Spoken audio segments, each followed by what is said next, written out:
আসসালামু আলাইকুম ভিউয়ার্স, খুবই একটি গুরুত্বপূর্ণ তথ্য নিয়ে উপস্থিত আমি রানা। আজকের গুরুত্বপূর্ণ তথ্যটি হলো 2024 সালে দুর্নীতিগ্রস্ত দেশের তালিকা বাংলাদেশের অবস্থান কত। সিপিআই হলো জার্মানির বার্লিন ভিত্তিক একটি আন্তর্জাতিক সংস্থা। সিপিআই অনুযায়ী দুর্নীতির মাত্রাকে 0 থেকে 100 স্কেলে নির্ধারণ করা হয়েছে। এখানে 0 স্কেল সর্বোচ্চ দুর্নীতিগ্রস্ত দেশ এবং 100 স্কেল সর্বনিম্ন দুর্নীতিগ্রস্ত দেশ।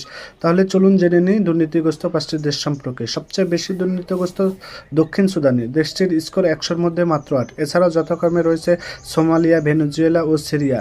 এবং সবচেয়ে কম দুর্নীতিপূর্ণ 5টি দেশ সম্পর্কে জেনে নিই। সবচেয়ে কম দুর্নীতিপূর্ণ দেশের প্রথম অবস্থানে রয়েছে ডেনমার্ক। 100-র মধ্যে 90 স্কোর নিয়ে সবচেয়ে ভালো অবস্থানে রয়েছে ডেনমার্ক। 190টি দেশের মধ্যে তাদের অবস্থান সবচেয়ে ভালো। 88 স্কোর নিয়ে দ্বিতীয় অবস্থানে রয়েছে ফিনল্যান্ড। 84 স্কোর নিয়ে তৃতীয় অবস্থানে রয়েছে সিঙ্গাপুর। এবং 83 স্কোর নিয়ে নিউজিল্যান্ডের অবস্থান চতুর্থ। এবং 81 পয়েন্ট নিয়ে যথাক্রমে লুক্সেমবার্গ, নরওয়ে ও সুইজারল্যান্ড পঞ্চম অবস্থানে রয়েছে। দক্ষিণ এশিয়ার দুর্নীতি সম্পর্কে চলুন একটু জেনে নিই। দক্ষিণ এশিয়ার সবচেয়ে কম দুর্নীতিপূর্ণ দেশ হলো ভুটান। তাদের স্কোর 100-র মধ্যে 72। আফগানিস্তানের পরে অবস্থানে রয়েছে বাংলাদেশ। বাংলাদেশের অবস্থান 14তম। বাংলাদেশের স্কোর 23। গত বছর বাংলাদেশের ছিল 10ম অবস্থানে।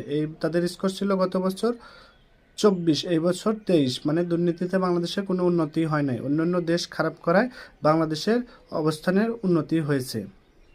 আসসালামু আলাইকুম দর্শক, ভিডিওটি ভালো লাগলে অবশ্যই শেয়ার, কমেন্ট এবং লাইক করবেন।